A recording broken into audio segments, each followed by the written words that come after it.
श्री राधे गोविंदा मन भजले प्रभु का प्यारा नाम है। श्री राधे गोविंदा मन भजले प्रभु का प्यारा नाम है।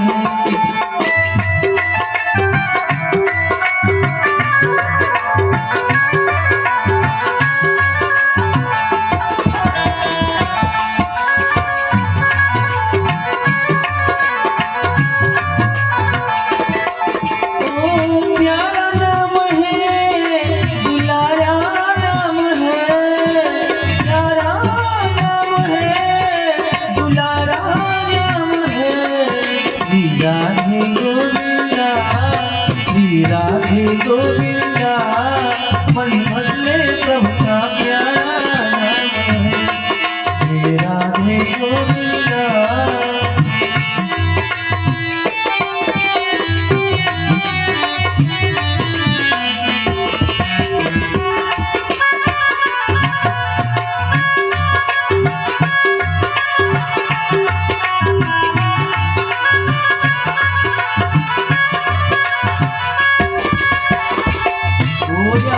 भगवान की जय। तो इस कथा के जो मुख्य वक्ता है वो आदरणीय सुखदेव स्वामी जी हैं। एक बात बताऊं, इस पृथ्वी पर मनुष्य ने भी कथा कहा है और पक्षी ने भी कथा कहा है, पक्षियों ने भी कथा कहा है। जैसे काकभूषुंड महाराज ने राम कथा सुनाया है, हाँ, और गरुड़ जी ने कथा कहा है। और सुख माने क्या होता है? तोता। सुख माने तोता। लेकिन ये तोता जो थे मनुष्य के रूप में, तोता भी थे मनुष्य भी थे, दोनों थे। अच्छा, ये सुख माने तोता, अगर किसी पक्षी का नाम किसी से जोड़ा जाए तो कोई कारण तो जरूर रहा होगा भाई। किसी के नाम में कारण जरूर होता है। अगर किसी बच्चे का नाम बड़कऊ है तो उसका एक कारण है कि वो घर में पड़ा है भाई, तभी तो बड़कऊ नाम है। ऐसे सुखदेव, सुख माने तोता होता है, तो इस सुखदेव नाम क्यों पड़ा? अब हम सुखदेव महाराज के जन्म की कथा कह करके बस आरती आज करवा देंगे।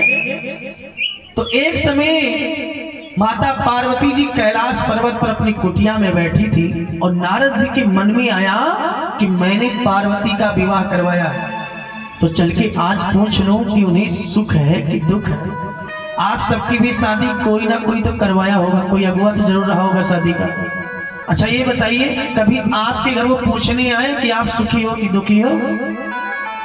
नहीं आए, कभी नहीं है ना? अच्छा, जाना चाहिए। जैसे हमने अगर किसी की शादी करवाए बता दिए हैं तो हमारा धर्म बनता है कि उनसे पूछे बिटिया से कि तुम सुखी हो कि दुखी हो। तो नारद जी के मन में एक दिन बात आई कि मैंने पार्वती का विवाह करवाया था, लेकिन आज तक मैंने कुशल छीन नहीं जाना, आज चल के पूछ तो लो। और नारद जी पहुंचे पार्वती जी के घर, तो उस समय भगवान शंकर कहीं घूमने चले गए थे। अकेले में माता पार्वती कुटिया पर थी।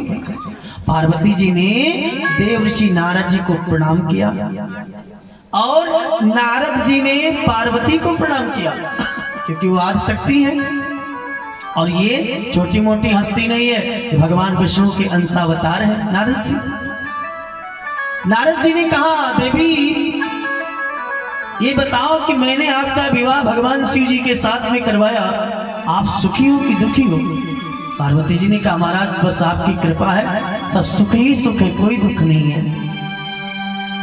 कहा, अच्छा, अरे क्यों नहीं? क्योंकि सारी कथाएं भगवान शिव को आती है, राम कथा भी आती है, भागवत भी आती है और उन्हें अमर कथा भी आती है। अच्छा, ये बताओ कभी अमर कथा भी आपको सुनाया है भगवान शिव ने? तो पार्वती जी ने कहा, नहीं नहीं, राम कथा तो मैंने सुना है उनके मुंह से, ये अमर कथा क्या है? नारद जी ने कहा, नारायण नारायण नारायण। अरे ये कथा केवल आपके पति के पास में ही, केवल भगवान शिव जी ही जानते हैं और आपको अभी तक सुनाया नहीं। चलो कोई बात नहीं, अब मैं चलता हूँ, फिर कभी आऊंगा। और नारद जी जैसे चले तैसे भगवान शंकर रास्ते में मिल गए। अब भोले बाबा से कहा, आप थोड़ा जल्दी घर जाइएगा, क्योंकि मैं घर गया था, माता जी आपको याद कर रही हैं। भोले बाबा ने कहा जब आप ही गए थे हमारे घर तो जरूर याद करते होंगे। और जैसे भगवान शंकर पहुंचे तैसे मैया पार्वती कहती प्रभु एक बात ये बताओ कि आज तक हमसे एक कथा छिपाई क्यों रखी रही? कौन सी कथा? का वो अमर कथा जो आपके पास में है। आज मैं आपसे निवेदन करती हूँ कि मुझे कथा सुनना है, लेकिन ना राम कथा सुनना है ना भागवत की कथा सुनना है।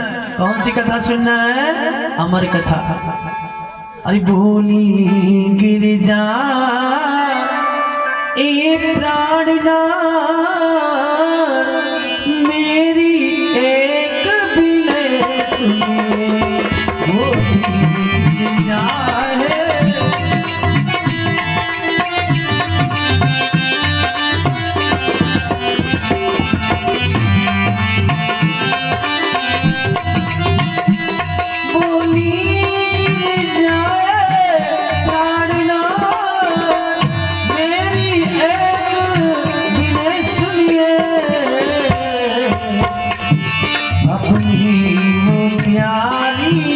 अमर कथा अपनी हो प्यारी, अमर कथा श्रवणामृत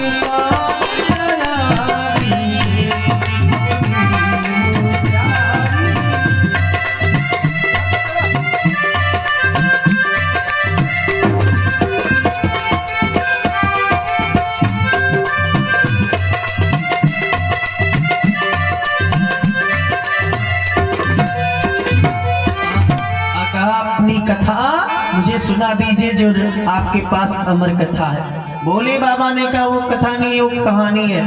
अब कहानी में हुंकारी भरना पड़ेगा, अगर हुंकारी भरोगी तो तुझे नींद आ जाएगी, क्योंकि कहानी का नियम है। कभी कभी बचपन में जब बच्चे को नींद नहीं आती थी तो दादी अम्मा कहानी सुनाती थी, किस्सा, और उसमें हुंकारी भरना पड़ता था, उसमें हुंकारी भरना पड़ता था। दादी बोलती थी एक राजा थे, तो लड़का कहता था हूँ। एक रानी थी हूँ, उनके 4 बेटे थे हूँ। हुंकारी भरना पड़ता था, और उसी बीच में नींद आती थी, बच्चा सो जाता था, दादी चुप हो जाती थी। तो कहा नींद आएगी तो सो जाओगे। पार्वती जी कहती महाराज जब से मैंने सुना कि आपके पास अमर कथा है ना, तब से तो नींद वैसे भाग गई है। अब नींद कहाँ आएगी जब नींद चैन से खो गया उस कथा सुनने के चक्कर में। अच्छा आप बहाना मत कीजिए, हमें नींद नहीं आएगी लेकिन सुना दीजिए। तो भोले बाबा ने कहा वो कथा मैं यहाँ सुना भी नहीं सकता, क्योंकि जो भी सुनेगा वो अमर हो जाएगा, और मुझे अमर करने का पावर किसी को नहीं है। तो पार्वती जी ने कहा महाराज एक स्थान ऐसा है जहाँ पे एक चींटी तक नहीं रहती, वहीं चलो सुना दो। कहा वो कहाँ है? कहा जहाँ बर्फ का गुफा होगा, बर्फीला गुफा, उस बर्फ के गुफा में कोई जीव जंतु नहीं होंगे, और चल के वहीं सुन लेंगे। अब भोले बाबा लेके पहुंचे एक गुफा के अंदर, बर्फीली गुफा। उस गुफा का आज नाम है अमरनाथ, अमरनाथ गुफा आज है। वहां पे भोले बाबा ने अमर कथा सुनाई थी, इसीलिए उस स्थान का नाम अमरनाथ है। लेके गए माता पार्वती को उस गुफा के अंदर। कहा देवी 12 बजे की रात्रि तक पूरी दुनिया कोई ना कोई जागता ही रहता है, तो जब तक जागेगा जीव तब तक मैं कथा नहीं कहूंगा, और जब पूरे संसार वाले सो जाएंगे तब कथा शुरू करूंगा। तो भोले बाबा ने रात्रि में ठीक 12 बजे शुरू किया। तो 12 बजे की रात्रि में शुरू किया। अच्छा ये बताओ 12 बजे की रात्रि में जब कोई कथा कहेगा तो नींद आएगी कि नहीं आएगी? भाई नींद आने की रात्रि है। और थोड़ी देर माता पार्वती जी हुंकारी भरते रहे और उसी बीच में वहां एक तोते का अंडा था जो निर्जीव हो गया था। कथा के प्रभाव से वो सजीव हुआ, अंडा फूटा, बच्चा निकला तोते का। अब तोता देखने लगा कि ये माता जी सो रही है, हुंकारी की आवाज बंद होगी तो इससे कथा बंद हो जाएगी। अब वो तोता हुंकारी भरना शुरू कर दिया, अब भोले बाबा मस्त रहे, कथा मान नेत्र मूंदे, कथा कहे वो समझे पार्वती हुंकारी भर रही है, और पार्वती जी शिव के जंघे पे सर रख के और सो गई। जब पूरी कथा हो गई तो भोले बाबा ने कहा देवी अरे तुम सो रही हो? जैसे पार्वती जी उठ के बैठी, नहीं नहीं अभी थोड़ी सी नींद आई थी। और सच्ची पत्नी उसी को कहा जाता है जो अपने पति देवता से दिन में कम से कम 40 बार झूठ बोले। बताओ, जब सतयुग में, त्रेता में, द्वापर में ये पार्वती, लक्ष्मी, सरस्वती अपने पतियों से रोज झूठ बोलती थी, तो ये तो कलयुग चल रहा है, इसमें तो कम से कम 20 गुना होना चाहिए। तुरंत झूठ बोल दिया, नहीं महाराज जी को थोड़ी सी नींद आई थी। अच्छा, तो ये बताओ कि मैंने कथा कहाँ से शुरू किया, कहाँ पे बंद किया? तो केवल 20% कथा सुनी थी, उतना ही बताया। तो महाराज इसके बाद हमें लगता है कि हम सो गए थे। तो भोले बाबा ने कहा तो हुकारी की आवाज तो पूरी कथा में आई है, आखिर हुकारी कौन बन रहा है? अरे चौर नजर डाली, तोते को देखा खाली, और वो निकल भागा हाली, तोते याद रखना, यमलोक है जाना, तोते याद रखना, यमलोक है जाना।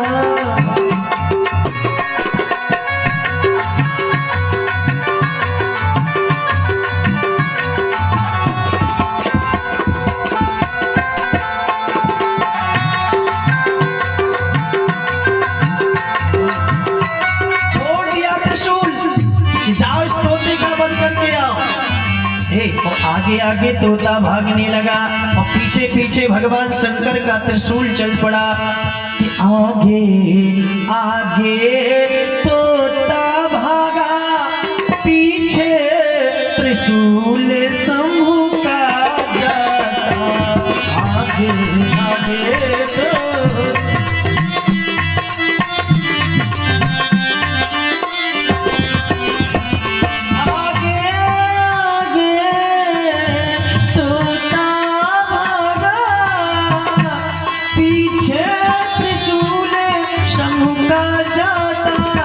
देवों के दिख जाता है, सब देवों के दिख जाता है, पर शरण कहीं नहीं पाता, सब देवों के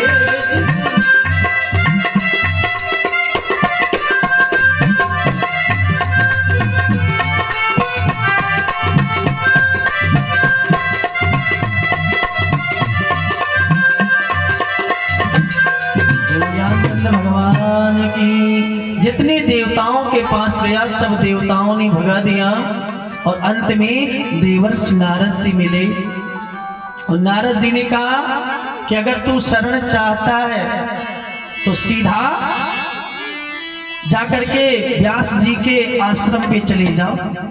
और तोता इधर भागता हुआ व्यास जी के आश्रम की तरफ गया। व्यास जी की पत्नी सुबह सुबह स्नान करके आई थी, और भगवान सूर्य को लोटे का जल अर्घ दे रही थी, ऊपर लोटा उठाई, और इसी बीच में आ गया जमुहाई। जमुहाई आती तो पूरा मुंह खुल जाता है ना, जमुहाई आती तो।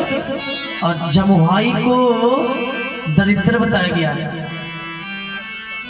हाँ, कि आलस, नींद और जमुहाई ये तीनों है दरिद्र के भाई। और जैसे जमुहाई आया पूरा मुंह खुला, उसी बीच में तोता आया और सीधा व्यास जी के पत्नी के मुंह में घुस गया। अब त्रिशूल आया, त्रिशूल ने देखा कि मुझे मर्डर करने का पावर केवल भोले बाबा ने एक ही को दिया था, अब उसको मैं मार नहीं सकता, क्योंकि अब मारूंगा ना तो इसमें डबल हत्या होगी। और त्रिशूल वापस जा करके भगवान शंकर से निवेदन किया, प्रभु मैं उसको मार नहीं पाया। अच्छा, मार कैसे पाते, क्योंकि वो अमर कथा सुन चुका था, अमर कथा का प्रभाव था। अब माता पार्वती ने कहा महाराज वो तोता जाके व्यास जी के पत्नी के मुंह में घुस गया है, एक बार हम चलना चाहते हैं व्यास के आश्रम को। भोले बाबा ने कहा किस लिए? कहा मैं उनको देखूंगी कि आखिर वो थी कैसे, कि उनके मुंह में तोता घुस गया। कहा एक बार घर से कहा चलूंगी, कथा सुनी तक कथा नहीं सुना, सो रही थी, अब दोबारा वहां चल रही हो।